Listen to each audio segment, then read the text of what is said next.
as Arapahoe Community College. It is free and open to the public, so if you would like, you're more than welcome to invite friends. If networking is still a little bit uncomfortable, feel free to do that in the future. We would love to have them here. I'm not going to take any more time to introduce myself or you guys this time. We're going to get right into the presentation and the introduction. We're glad that you have chosen to be here this afternoon, and we know that it's difficult for you to keep your business energized and moving forward, which is why we've asked Sandy Hargrave to be here today. I just want you to know she is going to make an offer at the end of her presentation today, and I would ask you to listen to that carefully for two reasons. The first one is, obviously, if you're interested in being a prospective client of hers. The second reason is that you can learn a great deal from her offer. Maybe you want to take notes on what are some of the words that she uses and what is her style, how does she make eye contact, what are her nonverbals, that kind of thing, just for your own help and value as a business owner. So you should listen to her today because she has been heralded around the world for her business savvy, and Sandy brings a wealth of more than 35 years of business experience, including 10 years in corporate America and more than 25 years owning and then selling several very successful businesses of her own. Some of her numerous accomplishments include traveling the US, Canada, and Europe, working with business owners, creating over 20 business building seminars and workshops, including how to become a sales superstar and how to speak and sell from the stage like the pros. She's a sought-after speaker and speaker trainer. She has authored 2 product development books and co-authored one on the psychology of the sales process. And she's even been on the Food Network. Who here can say that? That's pretty awesome. So, she has a passion for and is intrigued by sales and marketing and the power they hold. She received a BA in cultural anthropology and a master's degree in spiritual psychology from the University of Santa Monica in 2008. Plus, she's received worldwide acclaim, numerous sales and business awards. She uses all of her tools in her toolbox to keep her clients moving toward their business goals. Today, Sandy runs CTL Business Consulting and Training. As a business consultant and mentor, Sandy has clearly shown she has a proven recipe for business and personal success. Wouldn't you agree? Yes. So when Sandy isn't helping business owners and their staff achieve tremendous success, she enjoys her 2 first loves: snow skiing, which is a passion she's had since she was 15, and traveling. She especially loves cruising and is on track to cruise completely around the world, which she will soon be able to cross off her bucket list. She also enjoys gourmet cooking, baking, and design, of course, since she owned a very successful cake business in Aspen for 20 years. Sandy's topic this morning is so relevant for small business owners and entrepreneurs. It is 7 steps for writing and delivering the perfect elevator pitch. Sounds like just what we can all use, especially as we go into the holidays and we're in a lot of networking situations. A much more effective elevator speech. So if you're ready to take your business all the way to the top, then I invite you to give Sandy. Yeah. Yes. How many of you want to make a lot more money? Yeah. Well, I share that with you, and I think you're in the right place because I've got all these years of experience, and the reason I do this work is so that you don't drop into the potholes that I did on all the businesses that I've grown. So I'm happy to be here, excited to be here. I have a lot to share with you. And first of all, I want to thank Johnny and Stacy for inviting me. Joni and Stacy for inviting me here today. We met at a combined chamber meeting and started talking back and forth, and they understood that I might be able to add some value to your lives. So I'm here today to get you rocking and rolling. It's the perfect time of year to have this workshop because I'm going to be meeting a lot of people at networking events and holiday parties, and there's always an opportunity to answer the question, so what do you do? Right? How many of you are feeling really comfortable when somebody asks you that? Not too many hands. How many of you feel really comfortable when you have to stand up and deliver that at a networking group? Maybe a couple more hands. So hopefully by today when you leave here, you will have all the tools you need in your toolbox. I'm going to give you a formula for how to answer that. And so hopefully you'll have a chance to practice because I understand the women's forum group is tomorrow.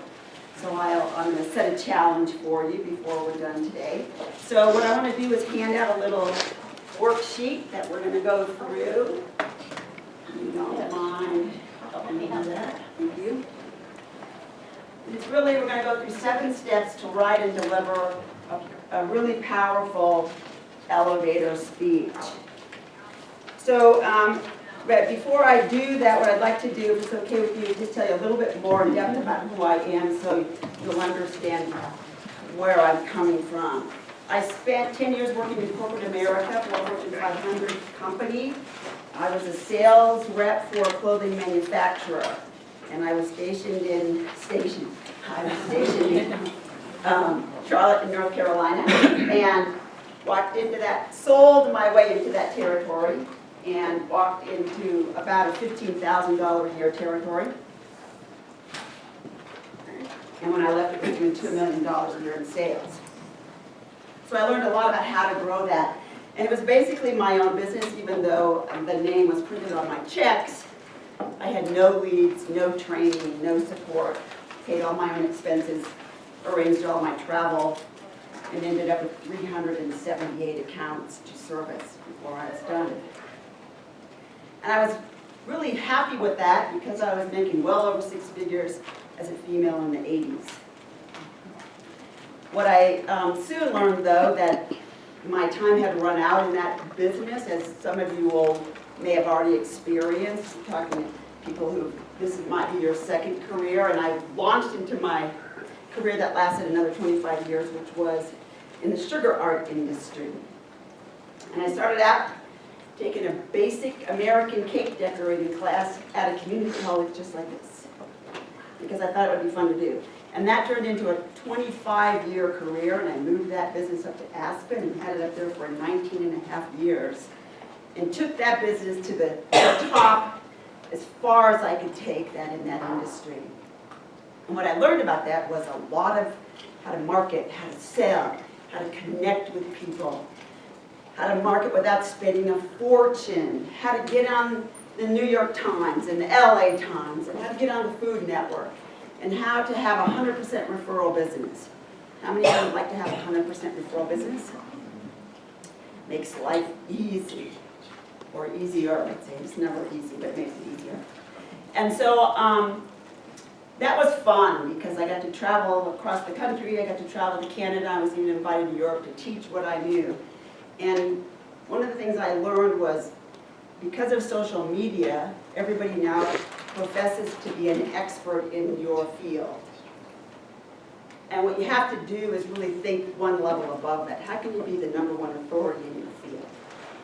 And I was able to position myself as the #1 authority on how to make white chocolate perform like fabric on cakes, so I could take the wedding gown design and put it on the bride's cake.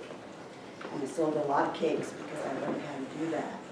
And I marketed that across the world and wrote books and published books and became known as authority. And even though I sold that business, I still get phone calls from people who ask me if I will make their cake. And I will for a $10,000 price. The most I ever charged was $70,000. So it can be done. You just have to position yourself. Authorities make more money than experts do. So that was really good until I got ready to sell that business. And I had it positioned at $250,000, and then the economy tanked. Took that price tag back down to basically nothing. And I was done in that business, had moved on to doing full-time business consulting. And so I came away with a lot of business debt. So what I do nowadays is I help people position their businesses at the full potential, but I also help people position themselves so no matter what the economy is doing, you are not affected. I would like to be in that position. Because I know small businesses are the most vulnerable. Big corporations take big hits, but they got a lot of change in their pockets in order to handle a big hit. Small businesses do not. Everybody agree with that? So that's how I spend my time, and I love it. I'm more passionate about business now than I ever was before.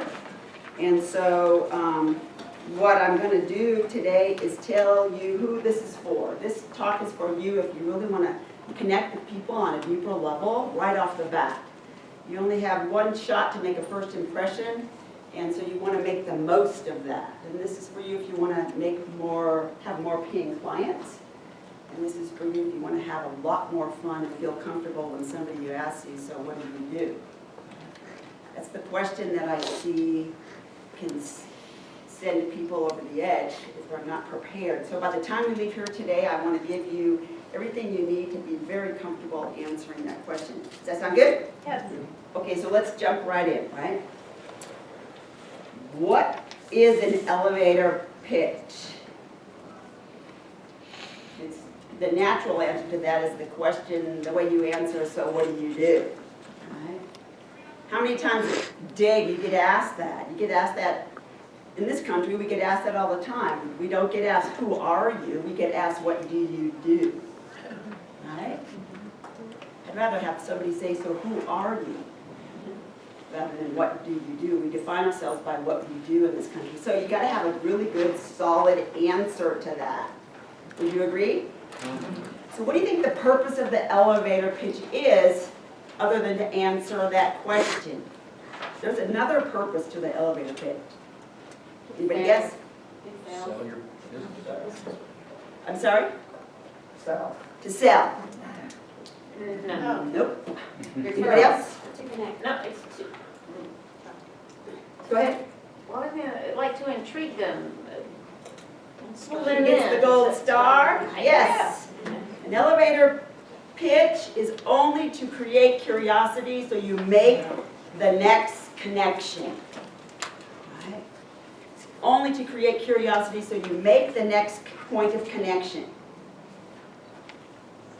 So it's not to sell, it's not to give away everything, it's just to create curiosity. So how do you do that? By not giving away everything. So there's a lot of people, there's a lot of different businesses in the room, and I'll venture to say that every one of you has a fairly good amount of competition on the planet, right?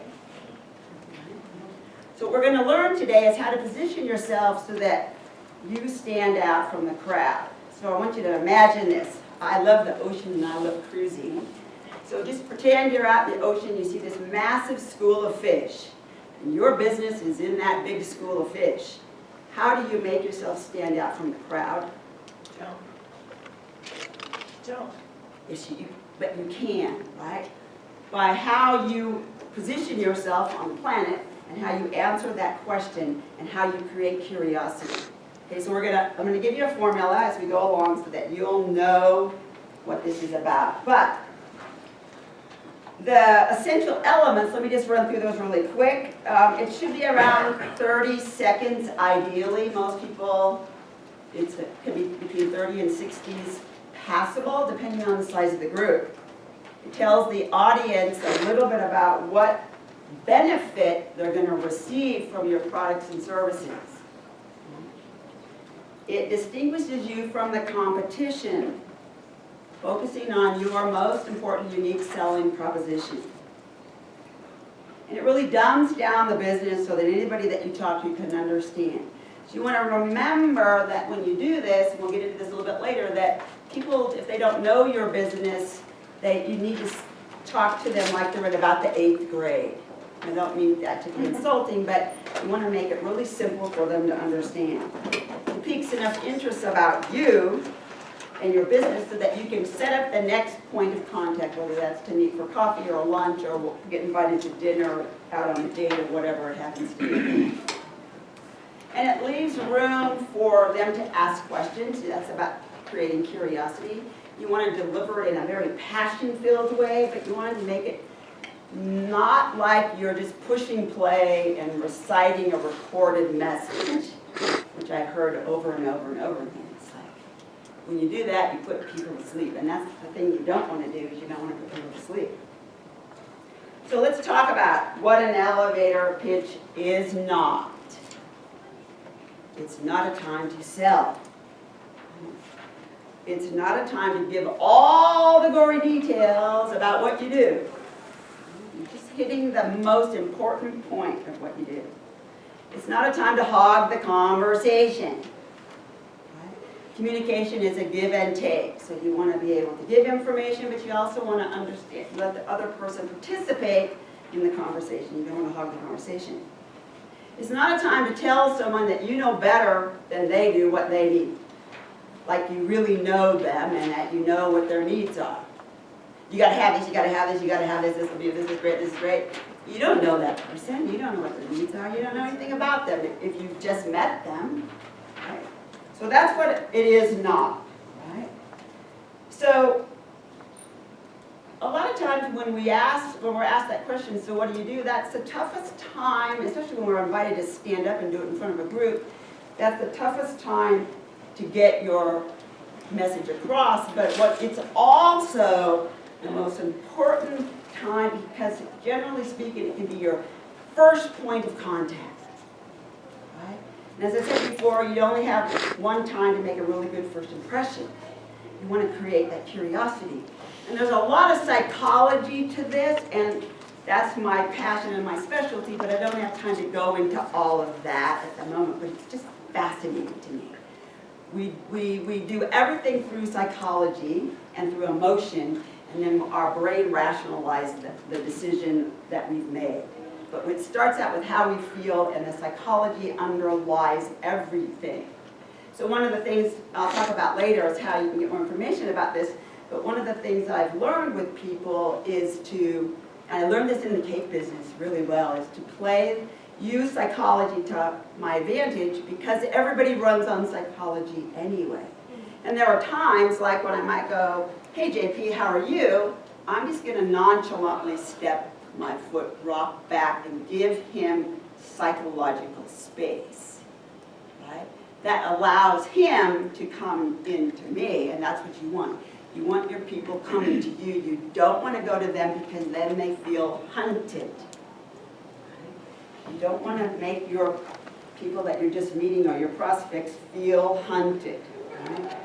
So you want to keep your message clear, concise, and it takes practice and it takes zipping your lip, because I know all of you that I've just spoken with are passionate about what you do, and you want to give it all to people. But in this case, less is more, because the less you offer, the more curiosity you're creating. Right? So some of the mistakes people make is they give away too much. They're too long. 30 seconds turns into 60 seconds, turns into 3 minutes, 5 minutes. And if you watch the crowd, they're all going.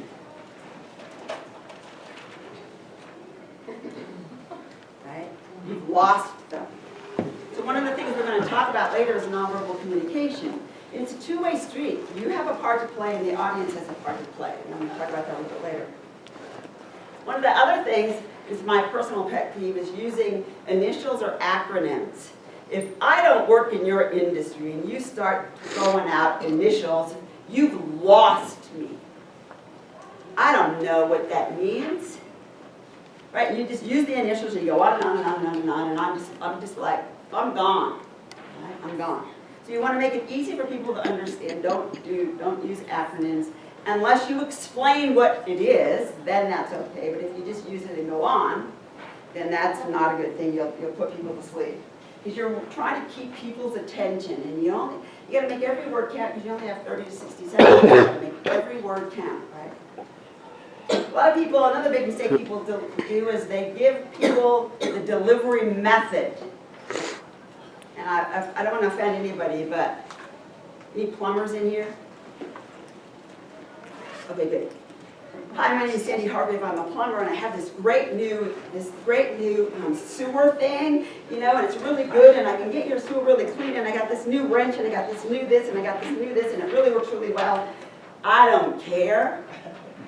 If my toilet doesn't work, just fix it. I don't need to know how you're going to do that. So people say, I have this massage thing, and I have this coaching, and I do this, and I do that, and I do this, and I do that. That's how you deliver your product and service. And that's all good, but the person talking to you might not really care. What the most important thing is what is the result that you're giving your clients. what's the benefit they're going to receive from all the fancy tools you have in your toolbox, right? So focus on the result your clients get from you. So I have two businesses, my business consulting business and I have a residual income business. So an example for me is I work with people who are looking for residual income or how to create generational wealth, which gives them more time with their kids, never having to lay awake at night worrying about how they're going to pay their bills, and have that money come in month after month after month. So I'm talking about what I do in that business, but also the result they're going to get. So the biggest thing that you want to do again is create curiosity. Another thing that I find is that people are too broad.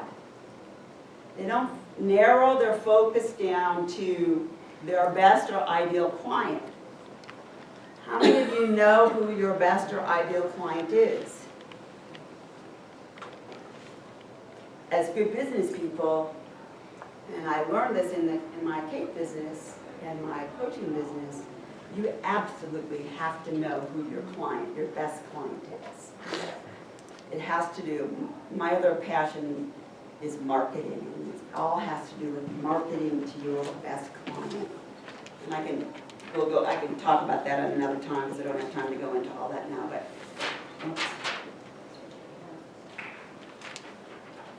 so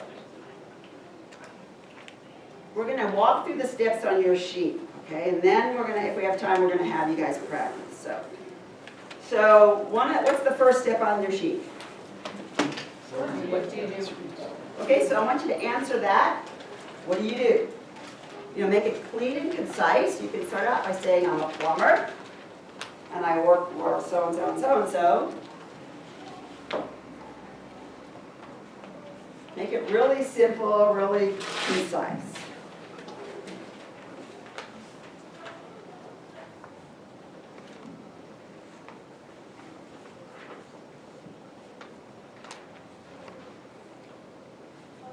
Like if you were a brain surgeon, you'd say, I'm a brain surgeon.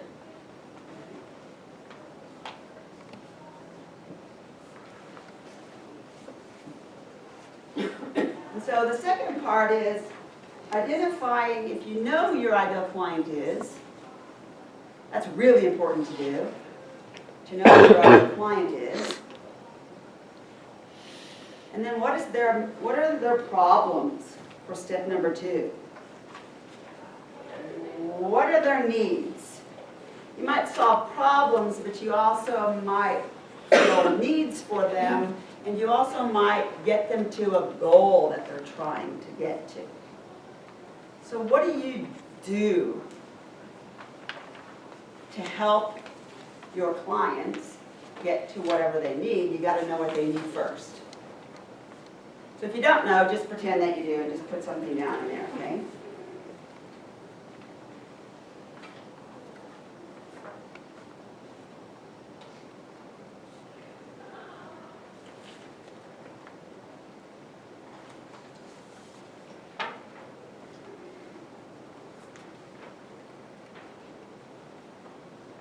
Everybody good?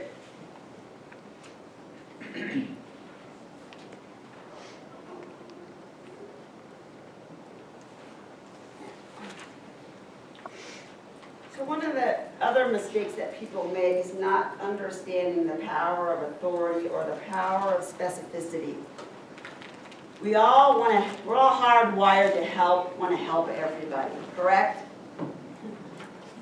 But in business, as much as you want to, you can't be all things to all people. You just can't. Like, people would ask me in the cake business, can you make pies? Yes. Will you? Nope.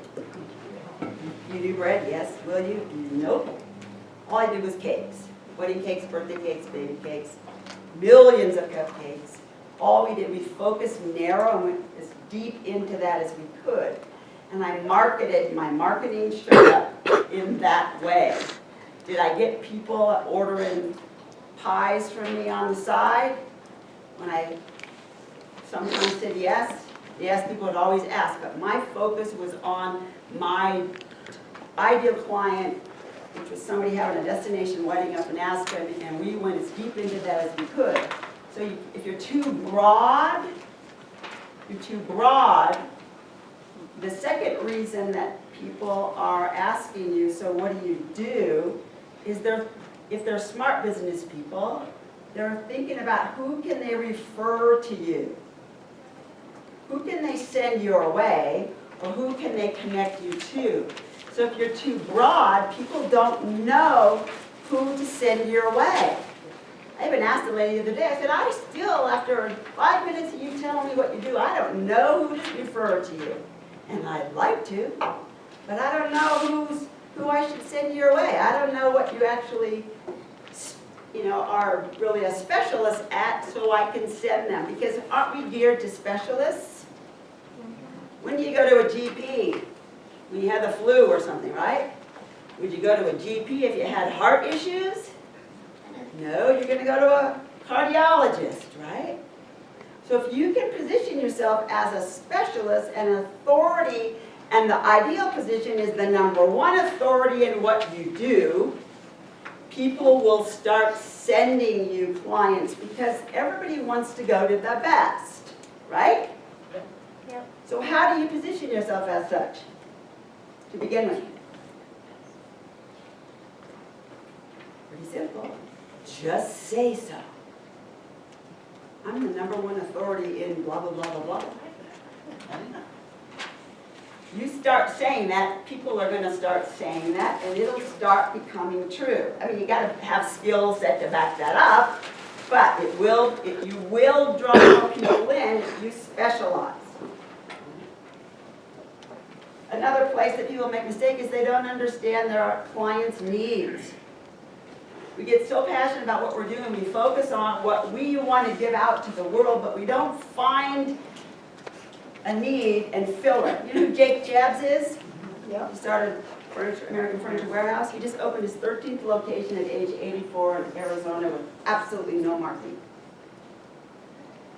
And he became a millionaire at age 26 because he found a need and filled it and earned several more millions. And one of the things that he did was when TVs came out, he started selling TVs out of the back of a truck.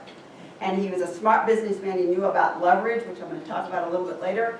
When cable came out, he started leveraging packages of TVs and cable together. He made his second $1 million selling TVs with cable hookups out of the back of the truck. He's a smart businessman because he found a need and he filled it and he adapted. When the market changed, he changed.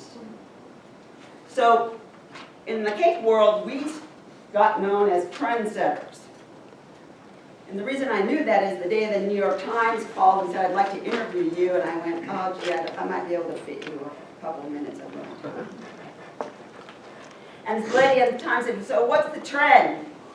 What's this year's trend? And so I put her on mute and I looked at my business partner and go, what do you want the trend to be this year? And we had a special, all our cakes were 4 layers of cake, 3 layers of filling, and we created a black and white marriage cake where we had 2 layers of French vanilla with raspberry filling and 2 layers of chocolate with truffle filling, and we married them together in the same cake. So everybody got a 50-50 piece, which wasn't expected at that time. It's kind of common now. I said, let's do the marriage cake. That cake showed up everywhere. I go, I guess we're setting trends. That's the place you want to be. Adapt to the marketplace and set trends. If you're the leader in the trends, you will become the #1 go-to person. When you become the #1 go-to person, the media follows you, magazines follow you, TV follows you, radio follows you, everybody comes to you if you're the #1 go-to person, right? So think about, what are you doing that are setting trends, right?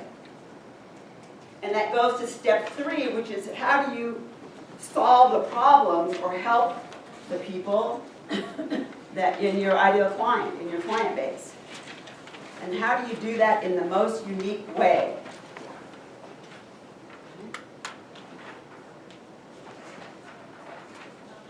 How do you do that different than your competition? If you don't know, that's something to think about. How do you do what you do differently than everybody else that's doing what you do? Are you starting to see the value of that?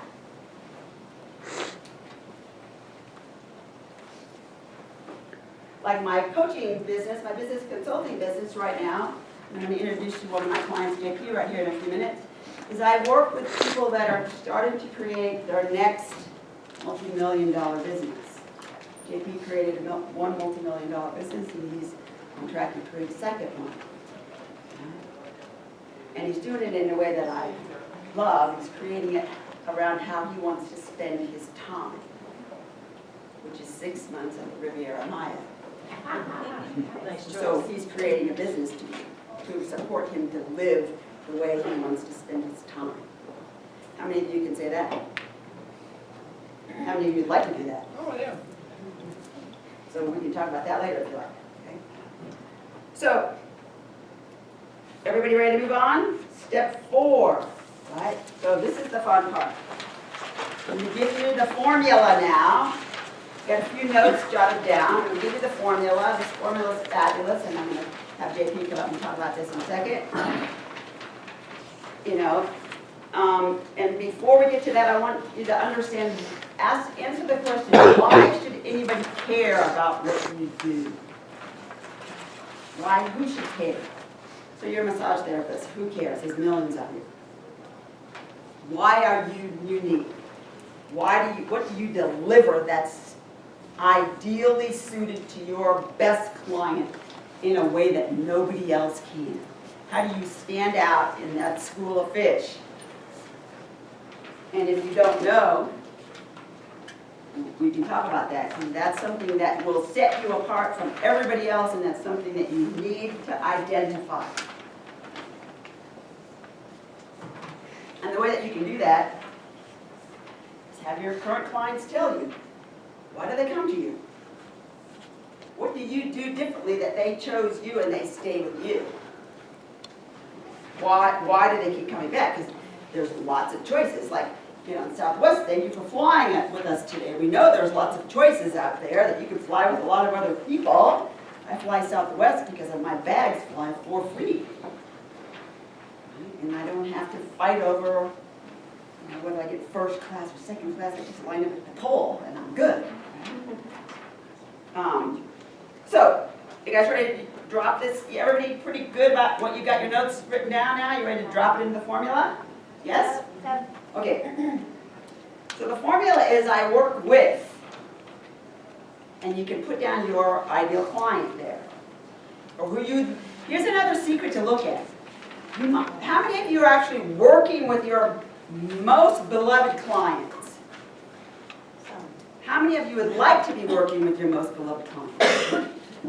So if you don't have an ideal client now, just create one. Who would you like to work with? That can be your ideal client because you can market to them. In the cake world, I wanted to work with high-end destination weddings for the rich and famous and the wannabes. Right? So we marketed that. We were the cake ladies, my partner and I, to the rich and famous. Right? We made edible art for unforgettable memories. Anybody ever heard cake called edible art before? We created that image because art people will pay a lot more money for art, whether it's edible or not, versus just a slab of cake. Right? We use the psychology of what do these customers, where do they shop, how much money do they spend, what do they create? And in essence, though I, in hindsight, shot myself in the foot because there was a lot of bridezillas in that group. Lots of bridezillas, right? So I work with, right, be specific or write down somebody that you'd love to work with so that, what's the result you want to give them? Or what's the result they're looking for is a better way to answer that. So like massage therapists might be so that they have experienced less stress in their life. So that they can, a financial planner, so that you can sleep better.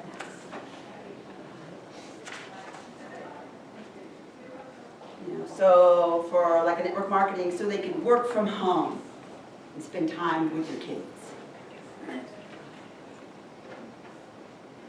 So the next one is even though. It's an interesting statement because, you know, they might not know how to do or to get where they want to go, or you might. So I work with clients who want to have a home-based business even though they've never done network marketing before. Or I work with clients who want a home-based business so that they can spend time raising their own kids and not shove them off to daycare at age 6 weeks. Even though they don't know anything about this business, I work with them to teach them how to do that business. Or as a business, you know, business coach, I think we got a coach in the room, you know, I work with clients if you're doing business so that you can take your business to the next level of success, whatever that means for you. I work with clients who want to go from $6K a year income to $7K a year income, or multiple 7-figure income. Even though they might not know how to get there, I support them to do that. Right? And at the end of the day, what's the difference you make for your clients? At the end of the day, what's the difference you make for your clients? So about a 30-second elevator pitch is about 40 words or so. So if you want to then spend a couple minutes narrowing it down, your words, and think about the power and the impact of every word that you say. This is an opportunity to make every word count here. I'll give you the next couple of minutes to narrow it down to 40 words or so.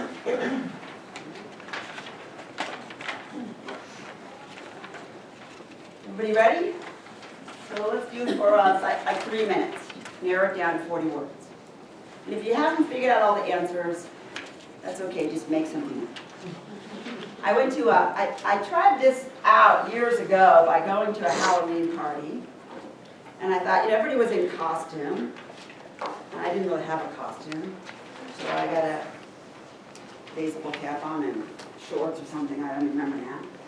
And everybody at that party said, so what do you do? And I said, oh, I'm going to have fun with this.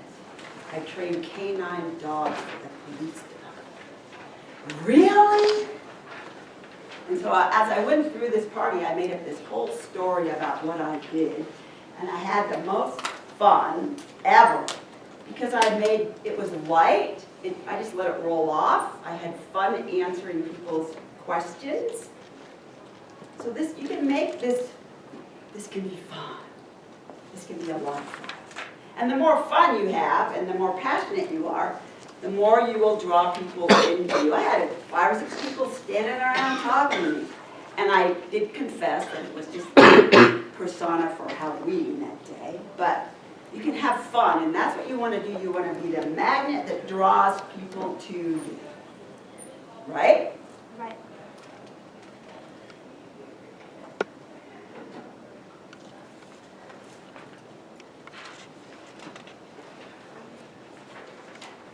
Any other instances where you may be too vague about what you do, where people maybe just immediately might lose interest? If you're too vague, yeah, you're gonna put them to sleep. We're gonna talk about how this communication goes both ways. The part you play as the talker, but also the part you're gonna play as the listener here in just a second. Yes, vague will put people to sleep. Too broad will put people to sleep. They will just turn off.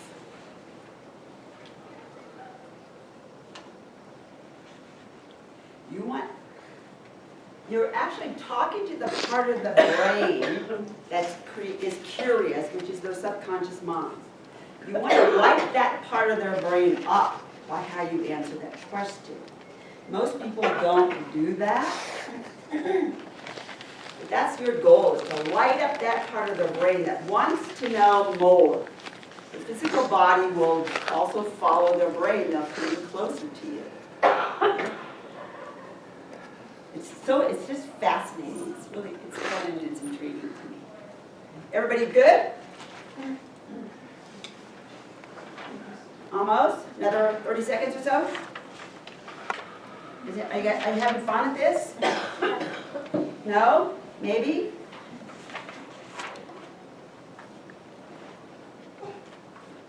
If you get this down, this will change your business. It will also change your sense of confidence. You can stand up in the truth that you offer something super valuable that people want. You serve your ideal client in a way that nobody else can. Just sit in that for a second and feel the power of you knowing that and stay claiming that. You will be a magnet for people. Even if they don't need what you have, people are going to come to you and go, wow, tell me more about what you do, and that's what you want. You want them to ask a question. So how do you do that? Tell me how you do that. Everybody good? Yep. Okay, so here's the chance you get to try this on. So I want you to, let's see, pick the person on your right. Or on your left, if you don't have a person on your right. How about the person across from you? That's easier. That's what I want you to stand up. And the reason you stand up, whenever you're invited to give your elevator pitch, if you're sitting around like this, stand up. There's a psychological reason for that, because you're standing in the truth that you have something valuable to offer. So I invite you to all stand up, and I want you to give your elevator pitch to each other. Okay, everybody up. We're playing the game. I open. Yeah, that's good. Anybody want to be brave and stand up and share? I will. She's really Okay. good. So tell us who you are and the name of your business. You want me to give my 30-second spiel? Yes. Okay. My name is Amy Miller. I'm a telecom and energy broker, and I help people save money on their essential services like TV, internet, cell phones, etc. My favorite customer is somebody who is bundled with Comcast. By unbundling Comcast consumers, I can save you between 30 and 60% on your services. Amy Miller, telecom and energy broker. Oh, I forgot. Oh, at the end of the day, this is new for me. At the end of the day, I've helped hundreds of people save thousands of dollars on their essential services. And I was one of them. She saved me over Awesome. I mean, we're working on me over here. All kinds of info.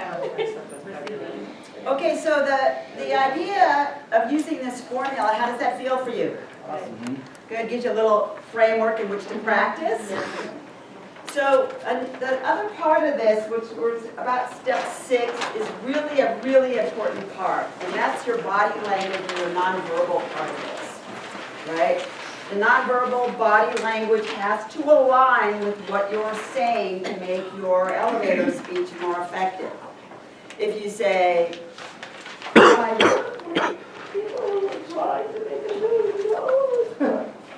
that doesn't line up with I work with people who are creating their second multi-million-dollar business.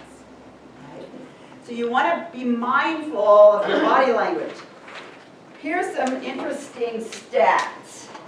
Back in the 60s, a professor concluded that effective communication consists of only 7% what you say, 38% the tone you use, 55% is nonverbal body language. That is pretty powerful, how you position yourself. So that's why when you do your elevator pitch, position yourself as the authority, stand up. Stand on both feet. Don't lean against something for support. Stand up in the truth that what you have to offer is valuable. When you do that, people will get that sense of confidence from you, and everybody's attracted to people that are confident and stand up in their truth. It's a magnet for people. So I want you to stand back up and then talk to the person next to you this time. And the person who's delivering, I want you to just deliver the same thing you did before, and the person listening to watch their body language. Right? And then switch. But the person talking, you have another part other than just saying words. your part is to watch your listener's reaction. That is super important in this conversation, even though it's 30 or 60 seconds. Because you're going to read how they're responding. And if you're smart, you're going to adjust what you say if you're losing them. And not to be rude, but if you don't care if you lose them, then it doesn't matter. But your job is to not only deliver your elevator speech, but also to watch the person's reaction.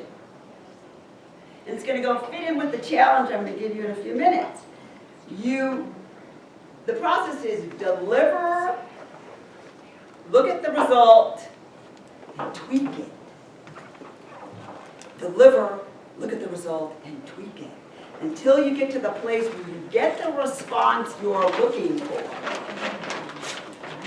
If you're not getting the response you're looking for, then you need to either change the person you're talking to or change how your body language is speaking or the words you're saying, because you're not creating curiosity in the person. So I want you to stand up again and do it again to the people next to you this time. And watch each other's body language. What did you learn about yourself?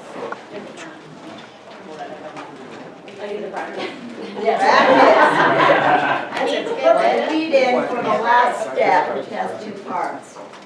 Practice, practice, and practice. So you're going to get a chance to do that if you're going to the Women's Forum tomorrow night, and I invite you to do that. And I'm going to set a challenge for all of you. I'm going to challenge you to position yourself as often as you can for the next week. Get somebody to ask you, so JP, what do you do? So you get the opportunity to practice your answer. That sound fun? Yeah. Anybody willing to take that challenge? Yeah. I don't see any hands going up. And it's okay if it's not perfect at the beginning. It's okay. And if you haven't fine-tuned it all, I'm going to give you a chance to do that in a minute. The second part of part 7 is to do what I said before.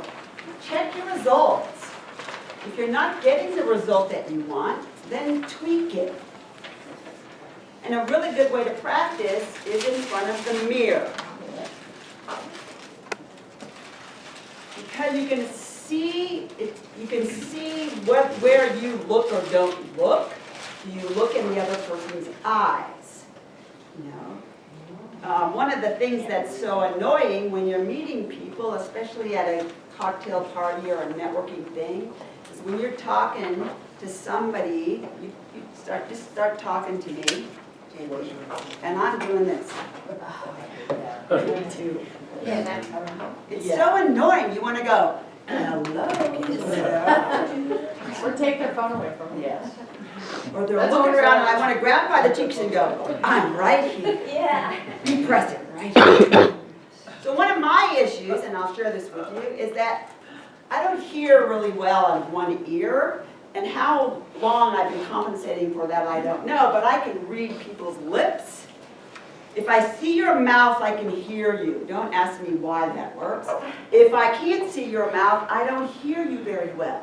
So a lot of times I'm looking at someone's mouth, and I've had people go, try to find my eyes, and I'm doing this with them because I'm following their mouth. It could be $10,000 in America's Funniest Home Video conversation, right? So one of the steps of way to practice is to be present and go out of your way to engage with people. One of the greatest gifts you can give people is 100% of your attention. It is just 30 or 60 seconds. You might be the gift of that person's day, week, or month that you just stayed focused and you were present. You made them feel like whatever they had to say was the most important thing. When you do that, that's how diplomats are so good at what they do. They talk to people like there's nobody else on the planet at that moment but them. Right? that's an attracting, that's like moths to the light, you can engage with people like that. And what's true about technology, it's a fast way to connect with people. Technology is a separating entity. It separates people. There's not really deep connection. That's why people are always talking about know, like, and trust. Connect with people, know, like, and trust. And it's because we've lost that super deep connection in a lot of cases because technology makes it fast, but it doesn't make it true. It doesn't make it powerful. Right, so when you're doing this and you're listening to someone else's, if you can give them your undivided attention, there's nothing more wonderful than to feel that you've actually been heard. That what you say matters. You can change a person's life and gain a client forever if you just let them know that they matter. So, if your results aren't working, then tweak them. So how many of you felt like you need some more practice? Yes? Okay. So I'm going to give you a chance to do that. And you can pass these around. I am going to be doing a speed networking workshop next Thursday night here in Parker. And what's fun about that is that we're going to actually be able to practice your elevator pitch one after the other, with everybody in the room. I'm only inviting 15 people because I don't have more space for that. But if you want to come, we're going to practice your elevator pitch.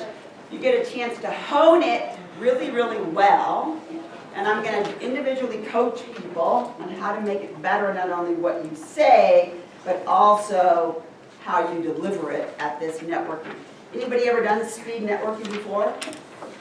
Yes, it's a lot of fun, right? And by the end of going around the room, you will feel really good about what you say because you're going to tweak it after every person that you say it to. And you really get a chance to focus on and hone this down. The other part of this is there's opportunities where you can create more than one elevator pitch, right? And when you need, there's a time when you need to do that. And so we can talk about that because you might have a valuable product that is designed for one of your clients, but you also might be talking to somebody else that fits into another niche of yours. So you can create a couple of different ones to use depending on the audience that you're going to be dealing with. Does that make sense? So now look at this, I gave mine away, thank you.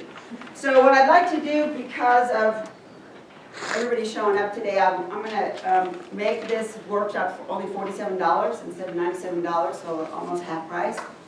If you'd like to sign up, go ahead and fill out the form below and give it to me when we leave, and we'll be so happy to have you. I'm going to have hors d'oeuvres and drinks, and you'll get to have some one-on-one coaching with me around that. For people like JP, he does my business consulting. And what I'd like to do is introduce him and have him come up and tell you the result he's received, because he's created a couple of these elevator pitches, and for his other business and for this business. So JP, if you wouldn't mind coming up and sharing a little bit about the value you received from this, that'd be great. Well, the value, I can't even express the value that I received from Sandy, just in general. When I met her, when I started coaching with her in January, I was really adrift. I sold her web startup several years ago, and I've been trying to figure out what I want to do with the rest of my life. I wrote a book, I've been speaking, and I wasn't monetizing anything. And I come from a background where you have to monetize what you do, or it's perceived as less valuable. It is in my mind, it is in my family's mind, and so I decided that I had to do something different than what I was doing.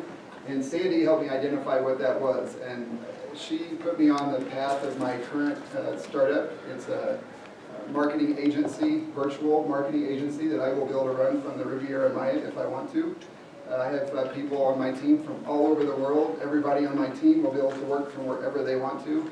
And we have a completely different approach to marketing and web design and social media, and we're going to change. We're stirring things up. The company name is Online Stir, and that's our goal, is to stir things up. And Sandy was instrumental in this because I was fighting her tooth and nail about what I should do with my life, and she just kept pushing and pushing and pushing until I finally agreed with her. And she was absolutely right the entire time, and I probably would have started this 6 months sooner had I listened to her. So my advice, if you need a business coach, and everybody should have a business coach, Sandy is a great person to talk to. She has a great handle on marketing and sales, and she did help me a lot with some of my elevator pitches on some of my other business models that were not being monetized very well. This one is actually being monetized extremely well, and it's only about 6 months old. So, is that good? Thank you, yeah. Take her up on her offer, you won't be sorry. So the final offer on here is if you want to join a mastermind, we do have calls once a week, and you get to have group support, and you're sit here as a group and you're part of the chamber, so you know that having group support is wonderful. And a mastermind really is, you create a mastermind around what you're doing, and everybody's there to support you, and there's no better way to be in business than to have support. The hardest way to be in business is a word that I wish they'd eliminate from the dictionary, which is solopreneur. There's no harder way to be in business than solo. That's the hardest way to be in business. So if you'd like to take, again, I'm putting all those at half price, so if you'd like to take me up on that, fill that out, and I'd be happy to have a conversation with you if you have any questions. So how was today for you? Great. Awesome. Good? Was it helpful? Yes? All right. Well, thank you for coming.